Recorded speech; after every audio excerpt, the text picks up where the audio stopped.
आनंदपुर गाँ थिला। एही गाँ रे बहुत खुशी रे रहउथिले। समस्ते बहुत भल थिले आउ निज निज काम रे व्यस्त रहउथिले। गाँ र छक पाखरे पिला माने खेलुथिले।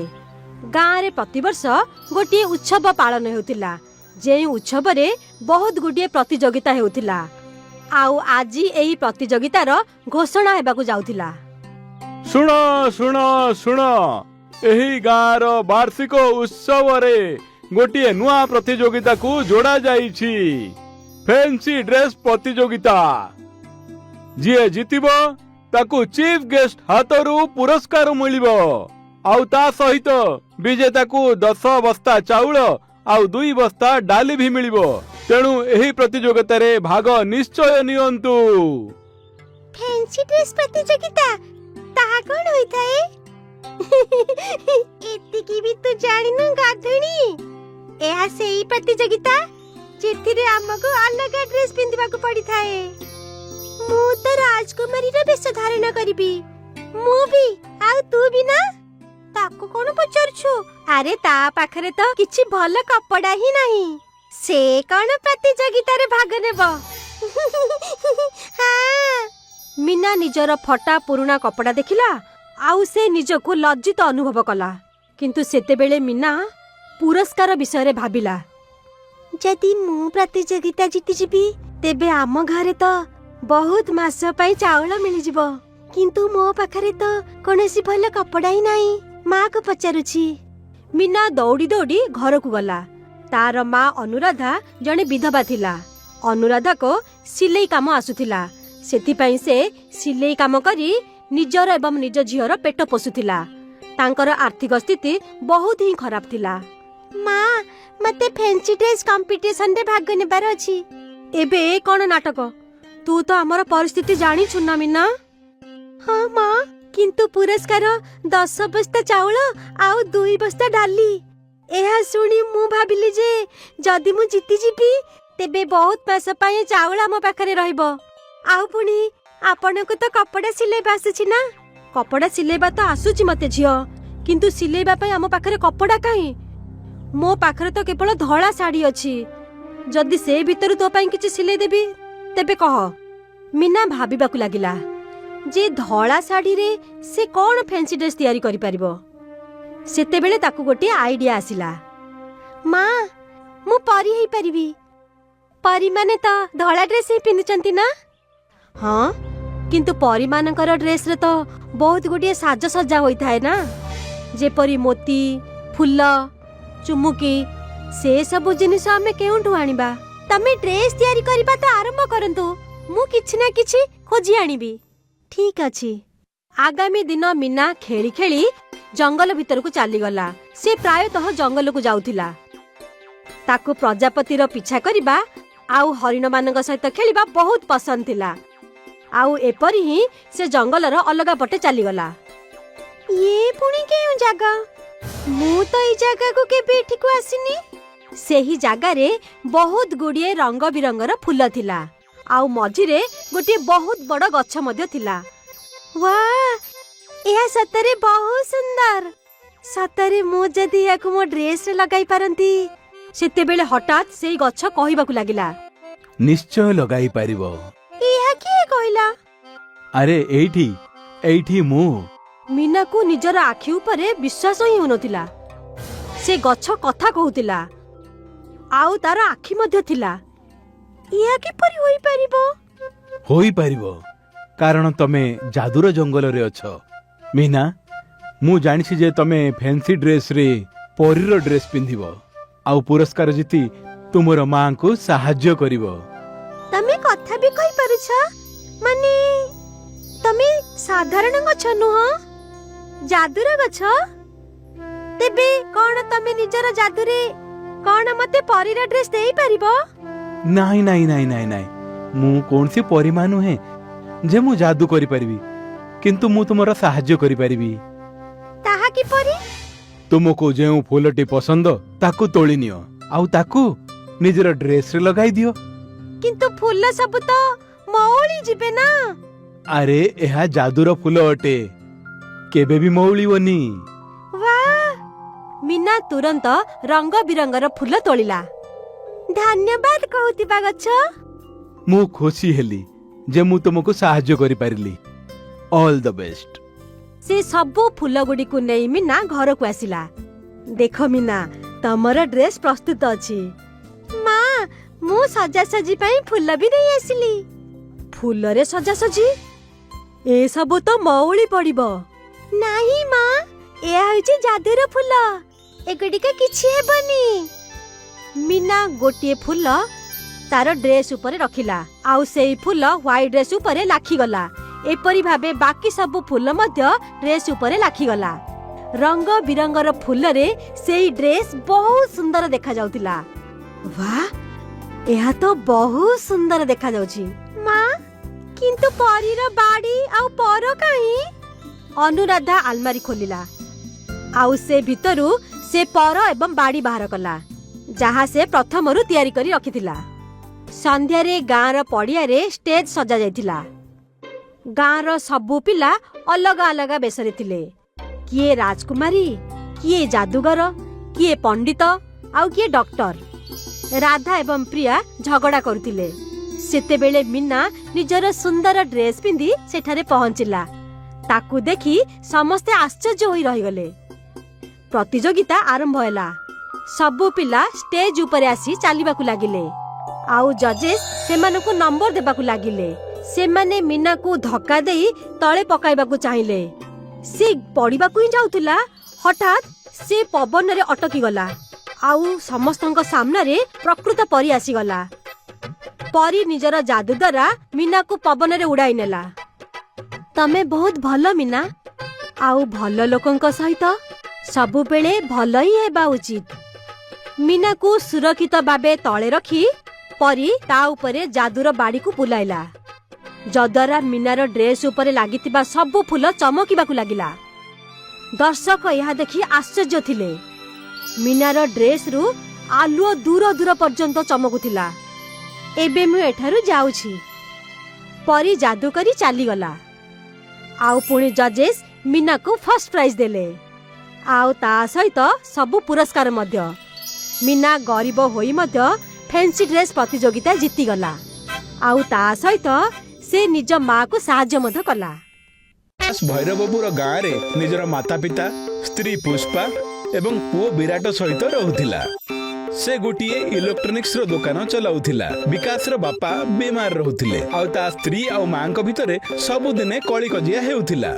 तापरे दिने ओ बहू टिके मोर नुआ साड़ीटा बाहर करि दे। अरे माँ एबे मु बिजी अछि। आपण ही देखि नियंतु ना। आपण तो खाली बसचंदी ना। अरे सीधा कहि दे ना जे तू करिबाकू ही चाहनु। मोर बसिबा त तते भलो ही लागुनी। जानि छी तेबे कहउचंदी काहे की? सही समय रे महिला मंडलर किछि स्त्री लोक कमला घर को आसंती। से माने कमला आउ तार बहु को श्रावण महोत्सव रे आसीबाकू निमंत्रण दियंती। सेतेबेले रोसई घरु पुष्पा दौड़ी दौड़ी आसी से स्त्री मानक सहित बसी जाए आउ तांको सहित कथा हेबाकू लागे। मोर बहु आसी पारिबनी। से बहुत काम रे व्यस्त रहउची। अरे माँ आपण चिंता करंदु नाही। मु ठीक समय रे मोर सब काम सारी देबी तापर जिबी। सासु बहु जणे दुहिंकु आक्षेप करिबाकू लागंती आउ जुक्ति करिबाकू लागंती। एहा सुनी महिला मंडल कहंती आपण दुहे परस्पर भितरे कथा आइ जांतु तापर आसी जिबे। हां माउसी ठीक कहउचंती। सहे कथा रे गोटी कथा माउसी। एबे आपणकर तो बयस होई गलानी। एबे तो पुष्पा को ही सब उत्सव रे जोग देबा उचित। तमे बिल्कुल ठीक कहला कविता। अरे तमर नुआ पीढ़ी गुरुजन मानकर उपस्थिति को कौन बुझी पारिबो। सेमानकर जीवा बहुत जरूरी होई थाए। हाँ भौणी तमे बिल्कुल ठीक कहउच। ठीक अछि एबे आमे माने जाउछु। कार्यक्रम आगामी दिन रही थाए। दुहे सासु बहु कली कजिया करिबा परे प्रस्तुति आरंभ कर दियंती। किंतु एहा भितरे पुष्पांक ससुरर देह बहुत खराब होई जाए। माँ आपणको पापांकर ध्यान रखिबा उचित आउ प्रोग्राम रे जिबा उचित नुहे। बहु एही कथा मु तते कहिबाकू चाहुंतिली। तू एई घरर बहु तेणु तू घरे ही रह ଆଉ ନିଜ ଶ୍ୱଶୁରଙ୍କର ସେବା କରେ। ଦୁହିଁଙ୍କର ଏପରି କଳି କଜିଆ ଦେଖି କମଳାଙ୍କର ସ୍ୱାମୀ ଜିତେନ୍ଦ୍ର କହି ଉଠନ୍ତି, ତୁମେ ଦୁହେଁ ଯାଅ, ମୁଁ ଠିକ ଅଛି, ମତେ କିଛି ବି ହେଇନି। ନାହିଁ ବାପା, ମୁଁ ହିଁ ରହିଯାଉଛି। ହଁ, ବହୁତ ବଢିଆ, ତୁ ଯା ବୋହୁ, ମୁଁ ହିଁ ରହିଯାଉଛି। ଆରେ ତୁମେ ଦୁହେଁ ଯାଅ, ମୁଁ ପୁରାପୁରି ଠିକ ଅଛି। ଏହା ଶୁଣି ଦୁହେଁ ଖୁସି ହୋଇଯାଆନ୍ତି ଆଉ ନିଜର ପ୍ରସ୍ତୁତି କରିବାକୁ ଚାଲି ଯାଆନ୍ତି। ବୋହୁ, ତୁ କଣ ପିନ୍ଧିକି ଯିବୁ? ଦେଖୁଛି ମା, ପୁରୁଣା ଶାଢୀ ଭିତରୁ ଯଦି କିଛି ପସନ୍ଦ ଆସିଯିବ ତେବେ ପିନ୍ଧି ନେବି। ଯାହା ବି ପିନ୍ଧିବୁ ମୋ ଠାରୁ ତ କମ ହିଁ ଦିଶିବୁ। ହଁ ମା, ଆପଣ ଠିକ ହିଁ କହୁଛନ୍ତି। ଆପଣ ପ୍ରସ୍ତୁତ ହେଇ ଯାଆନ୍ତୁ, ତାପରେ ମୁଁ ଆସୁଛି ଆପଣଙ୍କ ପଛେ ପଛେ।